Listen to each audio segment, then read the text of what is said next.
Well, folks, it's time for some more custom cards. This time around, I asked you to make legendary locations, and you guys went kind of insane. Most of these are totally absurd, way too powerful. This one behind me from Milk Furion, I think is a meme first and foremost. This is Boulder Fist Hall, the home of Boulder Fist Ogres. It's a 3-mana neutral location. It will change the stats of the next minion you play to 6/7, and this one has 2 durability. So for only 3 mana here, you could buff your 1/1 into a 6/7, and in fact, you get to do it twice over the course of the game. That could be like netting, 10, 12 in extra stats for only 3 mana. I think that's probably just a little bit too efficient for a card like this. Turning your tiny stuff into big old Boulder Fist Ogres feels a little bit too good. It's not like crazy online. I think, if this said 4/4 or something, this card would feel absolutely fine. 6/7 does feel a little bit too strong, but maybe this could work.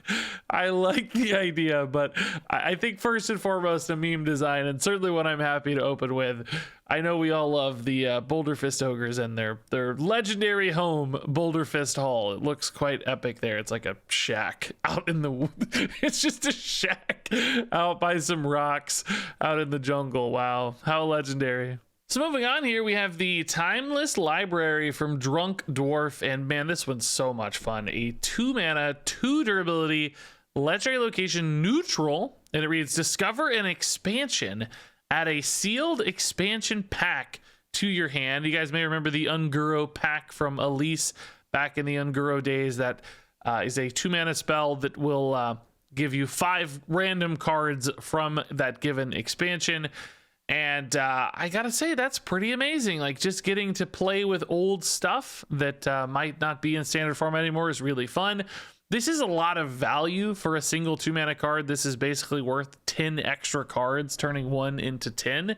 That's a little bit scary, but honestly, they're such random cards, and they're not going to be good on average, frankly. Like, older cards don't hold up well, they don't synergize well with decks, so I think it's kind of okay to give decks random value bombs like this. They don't necessarily really contribute to a very powerful game plan. They just give you stuff to play with and goof around with. So I think it would be fine. There are a lot of decks that might just need some really efficient reloads of stuff. Throw this in an aggro deck and just get a hand back in case you don't quite get there on your first push. Play this in a control deck just to make sure you have plenty of resources. There are reasons to play this. I think it'd be a good card, but I don't think it would be oppressive, even though it's giving you 10 cards for only a single 2 mana card. So I love the idea of this. If you want to tweak the balance a little bit here or there, I totally understand. But man, this is a great idea of like rifling through this library and finding some old books or old packs, if you will, harkening back to old expansions. That's a flavor home run, and I think this would be a very welcome legendary in my book.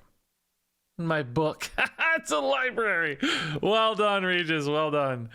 So moving on here, we have the Sunwell, and it's funny, this just got announced as a card in of course, March of the Lich King. It's already playable. The Sunwell is actually a legendary spell, but Minivat here realized it as a legendary location, and I think it's certainly a fitting one, and pretty scary, crazy effect here. This is a 10 mana mage location. It's got 2 durability, and it reads, refresh your mana crystals. So theoretically, the way this works is that you play this out on turn 10, and if you don't want to just totally pass your turn, you're probably going to go ahead and hit the button the first time here, get 10 mana back, and then resume your play as normal. So the Sunwell basically just kind of paid for itself, and you're setting it up for later. So then it goes off for a turn on its cooldown, and then it comes back, and you essentially get a 20 mana turn in the future. And that's pretty scary. 20 mana is a lot to work with. Clearly, that could set up some like absurd burst damage combos, just enormous swing turns, crazy like Denathrius effects, who knows, whatever the case. You got lots of ways to win with 20 mana. At first I thought that sounded like, oh man, that's maybe too good, too scary. Then I realized, Druid just has 20 mana half the time anyway, normally, and it's not like that's completely game breaking. Yes, it is very good often and very frustrating, but only 1 turn with 20 mana is not really as bad as Druid's endless mana. So maybe this would honestly be okay, and it could be a really fun like combo setup or just enabler for mage to do some fun broken things one time, and you get a little bit of a warning of the opponent. You know it's coming. Basically, you can see it like, okay, I know they're gonna have their 20 mana turn soon, so you kind of brace for it, you set up for it, try to win under it.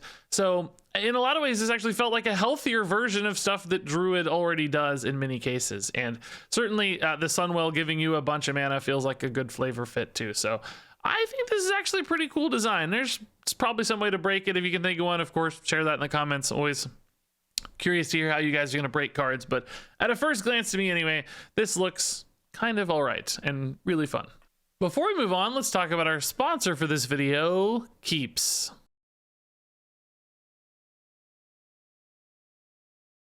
Yeah, if you didn't know, 2 out of 3 guys will experience some form of male pattern baldness by the time they're 35 years old. And Keeps has a hair routine that'll work for you. So whether you're looking to prevent hair loss or just take better care of your hair, Keeps has you covered. You can get expert care for your hair without ever having to visit a doctor's office or pharmacy. All of Keeps treatment plans are recommended by a licensed medical provider and delivered straight to your door, making it super easy. So hair loss stops with Keeps. To get 50% off your first order, you can visit that link down there in the description or visit keeps.com/Regis.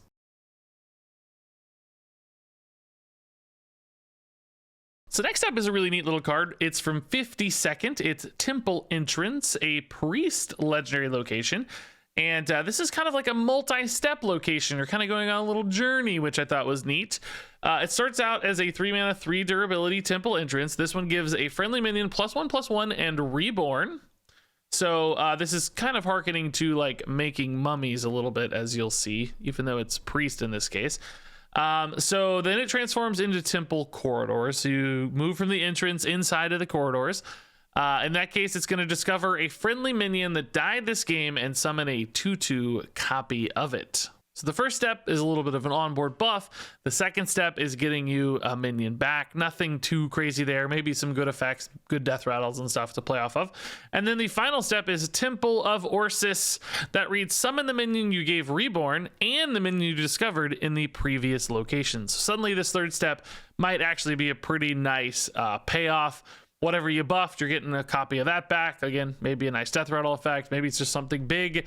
And then in the second step as well, you're getting a copy of that minion too. So you might be able to summon a couple big things. So all in all, across this single location card, you're getting like 3 minions and you're getting a buff and a Reborn. And I guess the Reborn's kind of like a minion as well. So sort of like getting 4 minions in total, nice little buff, and potentially some really big swings by the third step here, because that does not debuff the stats. You're going to get the original versions, which means in a big priest world, big death rattle world, this could certainly pay off a lot. But do keep in mind, it is a legendary location. There's only one of these, so it's not like this will be a super consistent kind of game plan. And it does take 3 turns, and your opponent has a lot of information about what's going to be happening on that final step. So I think that's still actually fairly well balanced. And I really, really just liked the flavor here of moving through a location, and that gave this a unique spin that certainly made it feel legendary.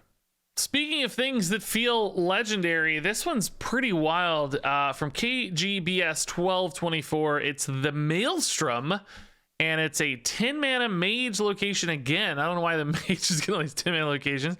It's 3 durability, and it reads shuffle each minion to the bottom of a random player's deck. So this is kind of a Psychic Scream style effect. It's going to take the entire board, and it's going to pick a minion and pick a deck to throw it into, as I read this. So basically it's not like giving your opponent all the minions. You're getting some of them, your opponent's getting some, but it's absolutely random. And I think the flavor here is, you know, like getting swirled up in the Maelstrom basically and getting spit back out into a deck, or getting, you know, pulled under into a deck in essence, but randomly because it's so chaotic and so swirly and whirlpooly.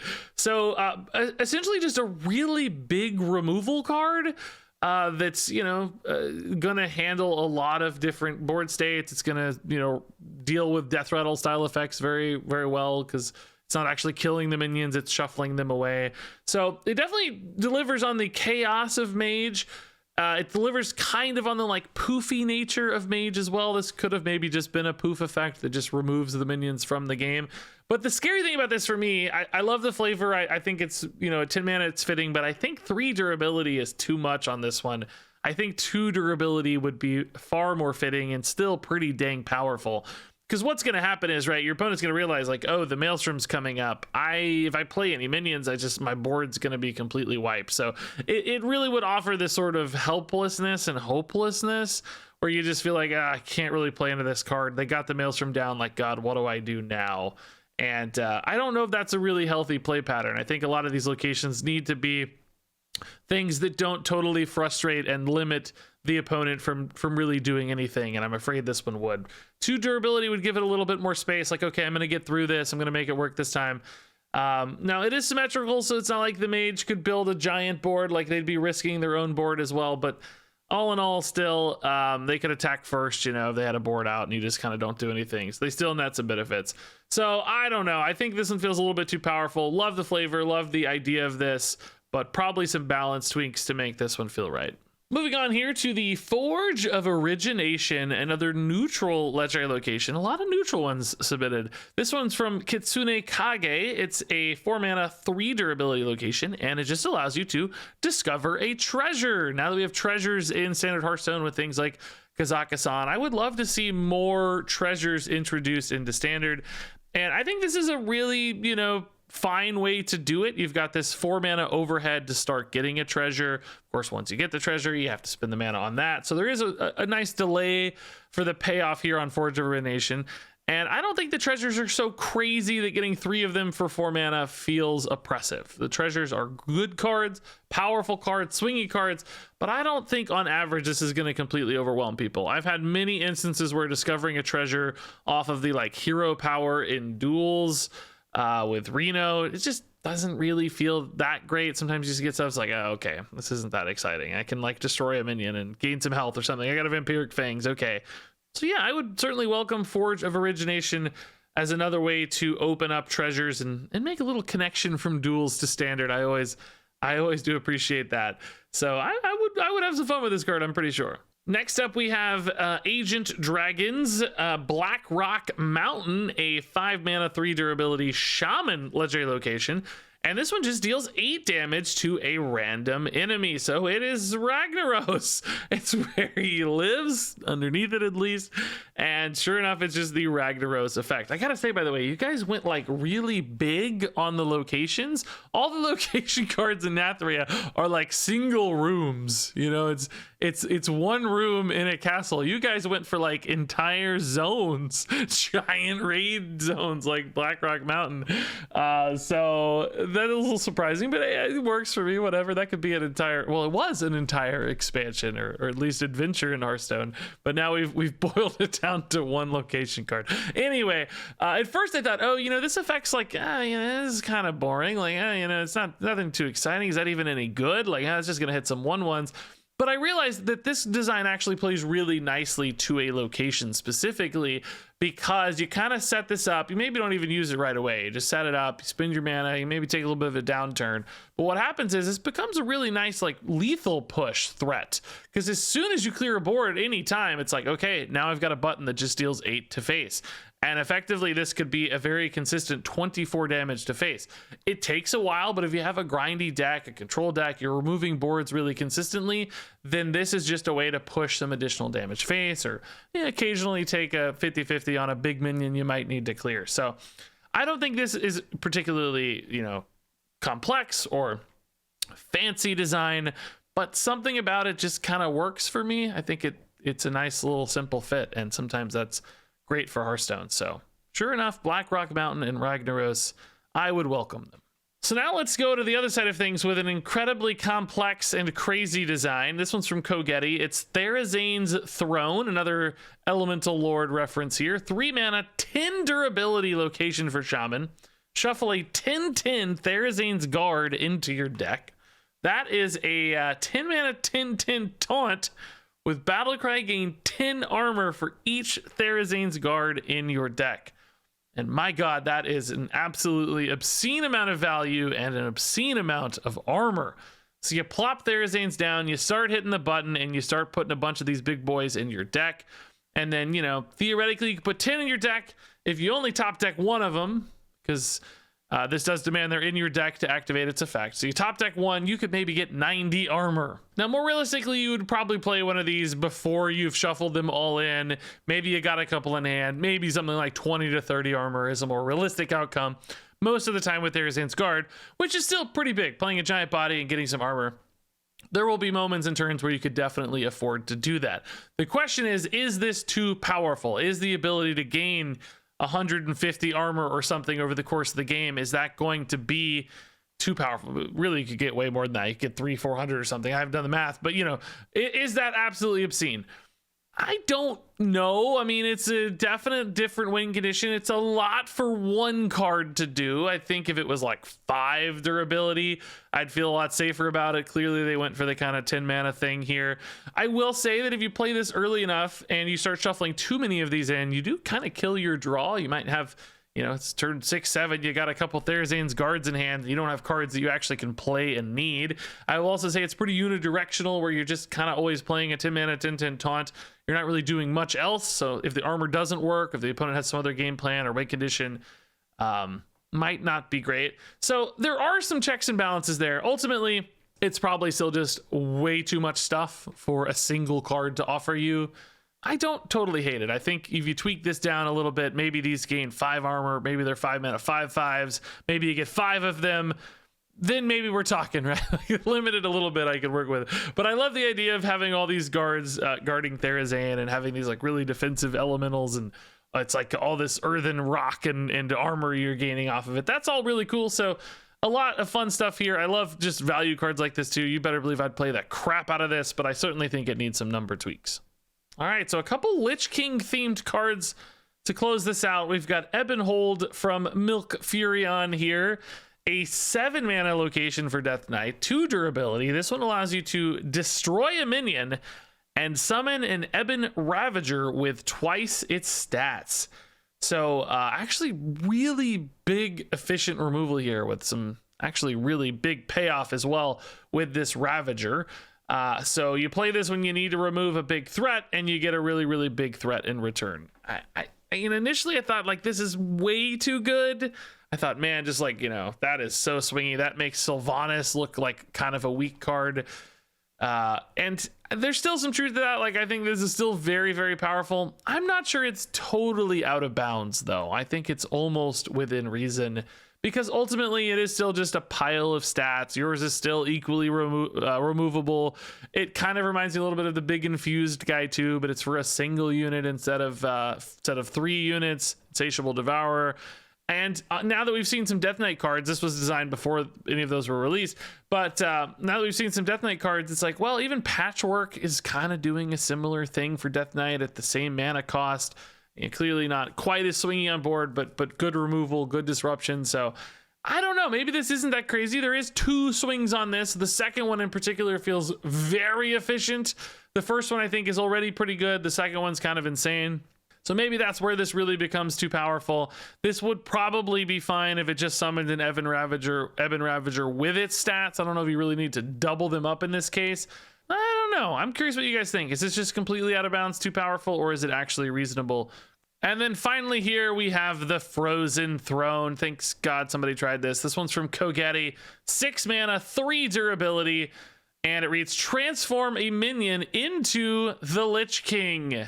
And man, it's kind of like our Boulder Fist Ogre card at the beginning of the video, but instead of getting Ogre stats, you're just straight up getting the Lich King. And I love this idea of a random old minion just ascending the Frozen Throne and becoming the Lich King. And it seems like they just wanted this to be the actual Lich King. Sounds like Lich King's gonna get updated to say like add a random Lich King card to your hand so that you'll still get that original pool of old school Death Knight cards as opposed to new Death Knight cards. So might be a text update for this one. This again got designed before Death Knight was even revealed.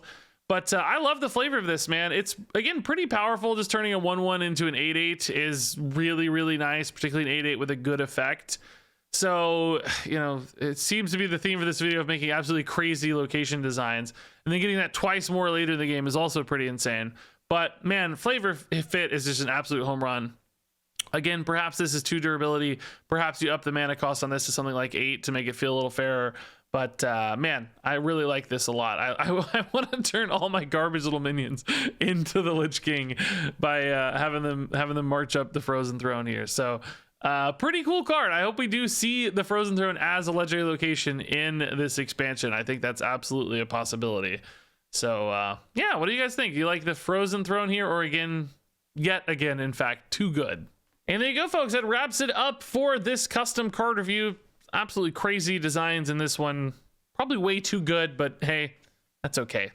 I like showcasing crazy stuff. That said, of course, if you want to submit a card for next time, we're gonna do Death Knight cards. Obviously, make a custom Death Knight card. Find that link down there in the description to submit your design and get it in quick. We're probably gonna have a quicker turnaround than normal this time, so don't delay on that submission. But that said, thanks much for watching, and until next time, game on.